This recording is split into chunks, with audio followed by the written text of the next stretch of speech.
نحمده ونصلي على رسوله الكريم أما بعد அல்லாஹுடைய அனுப்பையும் கருணையினாலே இன்றைய ஃபஜ்ருடைய தொழுகையை நாம் ஜமாஅத்தோடு தொழுவதற்கான பாக்கியத்தை வல்ல ரஹ்மான் நம்மவர்களுக்கு வழங்கி இருக்கிறார். வல்ல ரஹ்மானுக்கு நாம் நன்றி பாராட்ட வேண்டும். அல்லாஹ் சுப்ஹானஹு வ தஆலா சூரத்துல் பக்ராவிலே அந்த முனாஃபிக்குகளை நயவஞ்சகர்களை பற்றி சொல்லிக்கொண்டே வருகின்றார். அதிலும் குறிப்பாக அவர்களுக்கு ஒரு ஓமையோடு ஒரு எடுத்துக்காட்டோடு அல்லாஹ் என்ன செய்யறான்னு சொன்னா அவர்கள் நிலைகளை பற்றி அல்லாஹ் பேசுகின்றார். நாம் நேற்றைய தினத்திலே பார்க்கிற பொழுது 17, 18 அந்த வசனங்களிலே பார்க்கிற பொழுது அல்லாஹ் ஒரு ஓமையை சொன்னார். மசலும் கமசலில்லதி சௌகதனார், நெருப்ப மூற்றால வெளிச்சம் வருகிறது, வெளிச்சத்தை வைத்துக் கொண்டு எல்லாம் பார்க்கிறார்கள், தெளிவாக இருக்கிறது. திடீரென அந்த வெளிச்சம் இல்லாமல் போகிற பொழுது அவர்களுக்கு அங்கே கும்மிருட்டு ஏற்பட்டு விடுகிறது. அதனால் அவர்கள் பார்வை அங்கே இல்லாமல் போய்விடுகிறது, அவர்கள் செவிகளும் கூட வேலை செய்யாமல் போய்விடுகிறது என்றெல்லாம் அல்லாஹ் சொன்னார். இந்த உதாரணம் யாருக்கு அப்படின்னு சொன்னா, அவர்கள் அதாவது ஒருவர் நேர்வழியின் பக்கம் வந்து விட்டார், அவருக்கு நல்ல வெளிச்சம் கிடைத்து விட்டது. அந்த வெளிச்சத்தை விட்டுவிட்டு திடீரென என்ன செய்யறாருன்னு சொன்னா இதை வேண்டாம் என உதறி தள்ளிவிட்டு இறை மறுப்பின் பக்கம் சென்று விடுகிறார். அப்படிப்பட்ட நயவஞ்சகர்கள் ஒரு பகுதியினர். அந்த நபர்களுக்காக வேண்டி அல்லாஹ் சுப்ஹானஹு வ தஆலா அந்த உதாரணத்தை திருமறையிலே சொல்லி காட்டியிருக்கிறார். இரண்டாவது இன்னொரு வகையாக, அதே நயவஞ்சகர்களிலே இன்னொரு வகையாக அல்லாஹ் ரஹ்மான் சுப்ஹானஹு வ தஆலா இருக்கிறார்கள். அவர்களுக்கான உதாரணம் என்று சொல்லி அடுத்த வசனத்திலே 19, 20 ஆகிய சூரத்துல் பக்ராவுடைய 19, 20 ஆகிய இந்த 2 வசனங்களிலே அவர்களுக்கான இன்னொரு உதாரணத்தை வேறொரு வகையினராக வகைப்படுத்தி அல்லாஹ் சொல்லுவதை நம்ம இங்கே பார்க்க முடியும். அல்லாஹ் என்ன சொல்றான்னு சொன்னா, அவுக ஸய்யிபின் மினஸ் ஸமாஇ ஃபீஹி ஸுலுமாத்துன் வ ரஅதுன் வ பரக். அந்த நயவஞ்சகனுடைய நிலை எப்படி இருக்குது அப்படின்னு சொன்னா, கார் இருள், கடுமையான இருள் சூழ்ந்து இருக்கிற நேரம். அமாவாசை அன்னைக்கு எவ்வளவு இருட்டு இருக்கும், அந்த அது போன்ற இருட்டு, கார் இருள் அல்லது ஒரு அடர்ந்த காடு, இரவு நேரம், அங்கு எந்த விதமான வெளிச்சமும் இல்லை. அந்த அடர்ந்த காட்டுக்குள்ள இன்னும் எப்படி அந்த கும்பிருட்டு இருக்குமோ, கார் இருள் இருக்குமோ, அது போன்றது ஒரு கார் இருள்.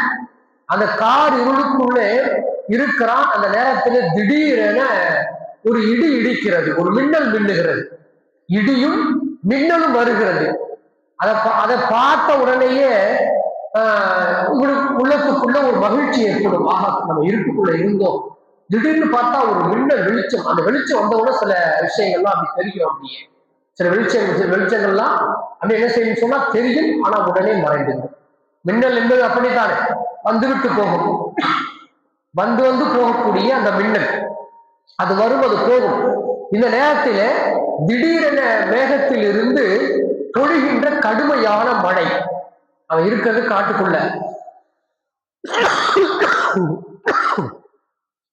இருப்பது அந்த காட்டுக்குள்ள இருக்கிறான். அந்த நேரத்திலே கொஞ்சம் வெளிச்சம் கிடைக்கிறது, கொஞ்சோட வெளிச்சம் கிடைக்கிறது. வெளிச்சத்தை வைத்துக் கொண்டு முன்னேற பார்க்கிறான். திடீரென அங்கே மழை பொழிகிறது, கடுமையான மழை பொழிகிறது. அப்படி மழை பொழிகின்ற ஒரு பெருமழையை பொழிந்தால் இந்த நேரத்தில் அவங்களுடைய நிலை என்னவாக இருக்குமோ அது போன்றது ஒரு வகையிலும் நயவஞ்சகங்களே இருக்கிறார்கள் என்று சொல்லி அல்லாஹ் சுப்ஹானஹு வ தஆலா இன்னொரு உதாரணத்தை இந்த இடத்துல சொல்லித் தருவதை நாம் பார்த்தோம். இப்படி சொல்லிட்டு இப்ப அல்லாஹ் சொல்றான், இப்ப பெருமழை பெய்ச்சு, மின்னல் மின்னிச்சு, கொஞ்சம் வெளிச்சம் வந்துச்சு, ஒரு இடி, கடுமையான இடி இடிக்கிறது. இப்பொழுது இடி, லேசான இடிகள் எல்லாம் வந்து விட்டு போனது. அதுக்கெல்லாம் இவன் அச்சப்படவில்லை. அவன் அந்த வெளிச்சத்தை வைத்துக் கொண்டு முன்னேறி விடலாம், தன்னுடைய இலக்குக்கு போகிவிடலாம் என்று முன்னேறிக்கொண்டே இருக்கின்றான்.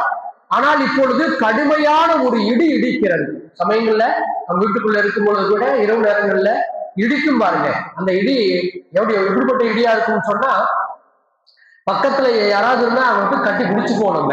அந்த பயம் பக்கத்துல தன்னுடைய பிள்ளைகள் இருக்கும், ஓடி வந்து பெற்றோர்களை கட்டி பிடித்துக் கொள்ளும். கணவன் மனைவி பயத்தில் இருந்தாங்கன்னு சொன்னா மனைவி ஓடி வந்து கணவனை கட்டி பிடித்துக் கொள்வார். அந்த இடி அவ்வளவு சப்தத்தை உருவாக்குகிற அந்த இது பயத்தை உண்டு பண்ணும். உள்ளமெல்லாம் நடுங்கி போய்விடும் அல்லவா? அது போன்ற ஒரு இடியை அல்லாஹ் இப்பொழுது கொடுக்கின்றான்.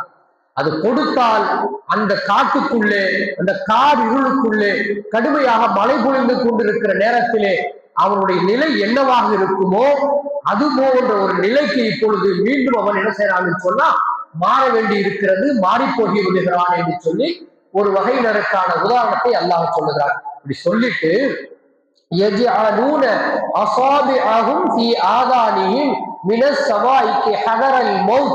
பொதுவாகவே மனிதர்கள் இடி இடிச்சா அந்த பயத்துல என்ன பண்ணுவாங்கன்னு சொன்னா தன்னுடைய காதுகளை பொத்திக் கொள்வார்கள். தன்னுடைய காதுகளை அப்படின்னு சொன்னா தன்னுடைய விரல்களை வைத்துக் கொண்டு அணைத்துக் கொள்வார்கள், பொத்திக் கொள்வார்கள். அந்த சப்தம் தன்னுடைய காதுக்கு வர வேண்டாம், அதனால் தனக்கு எந்த விதமான பாதிப்பும் வர வேண்டாம் என்று சொல்லி காதுகளை அடைத்துக் கொள்வார்கள். அதே போன்று அவனுடைய நிலை மௌத்து வந்து விடுமோ என்கின்ற ஒரு பயம் கூட அவனுக்கு அங்கே வரும்.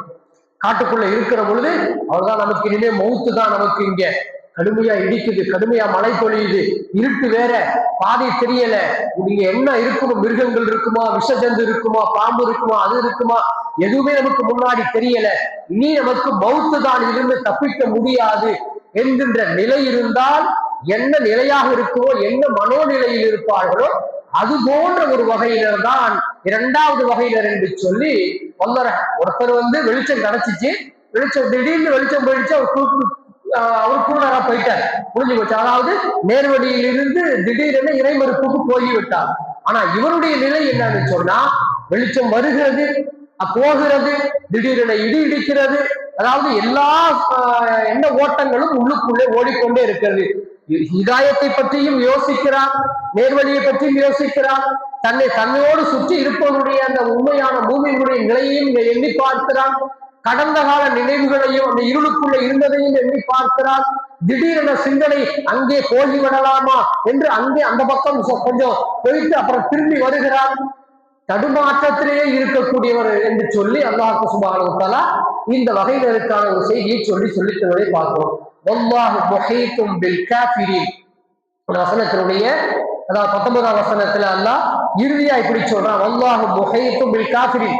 அந்த இறை மறுப்பாளர்களை இந்த இந்த விஷயங்கள் எல்லாம் சூழ்ந்து கொள்கின்றன. ஒரு கட்டத்தில் அவர்கள் செய்வார்கள் சொன்னா இவரும் இறை மறுப்பின் பக்கமாக போய்விடலாம் என்கின்ற முடிவுக்கு வந்து விடுகிறார் என்று சொல்லி, அதாவது மௌத்தானாலும் பரவாயில்ல நினைக்கிறேன் பார்த்தீங்களா, அது மாதிரியான நிலை இறை மறுப்புக்கு போய்விடலாம் என்கிற நிலையாக இருக்கிறது என்று சொல்லி இன்னொரு வகையிலே அல்லாஹ் சுப்ஹானஹு வ தஆலா சொல்லிவிட்டு இப்ப அடுத்து மீண்டும் சொல்றான், யகாதுல் பர்கு யஹ்தஃபு அப்சாரஹும் குல்லமா அல்லாஹ லஹும் மஷௌ ஃபீஹி وإذا أظلم عليهم قاموا ولو شاء الله لذهب بسمعهم وأبصارهم إن الله على كل شيء قدير. நம்ம மேல சொன்ன மாதிரி அந்த இடி இடிப்பது, அந்த வெளிச்சம் வருவது, இது போன்ற நிலைகள் வருகிற பொழுது அவனுடைய மனோநிலை ஒரு மாதிரியாக இருக்கும், கடுமையான இடி வருகிற பொழுது இன்னொரு மாதிரியான மனநிலை இருக்கும் என்றெல்லாம் அல்லாஹ் சுப்ஹானஹு வ தஆலா இந்த 2 வசனங்களை என்ன செய்யறான்னு சொன்னா அல்லாஹ் பேசி இது மாதிரியான ஒரு வகையிலே முனாஃபிக்கின் இருக்காங்க, மூமின்களே நீங்கள் அந்த நிலைக்கு போக வேண்டாம், நீங்கள் எப்பொழுதும் கிடைத்த நேர்வழியை வெளிச்சத்திலே நீங்கள் இருக்கிறீர்கள், அந்த வெளிச்சத்தை நீங்கள் பற்றி பிடித்துக் கொள்ளுங்கள், அதை பிடித்துக் கொண்டு உங்கள் இலக்கை நோக்கி நீங்கள் முன்னேறிக் கொண்டே இருங்கள்.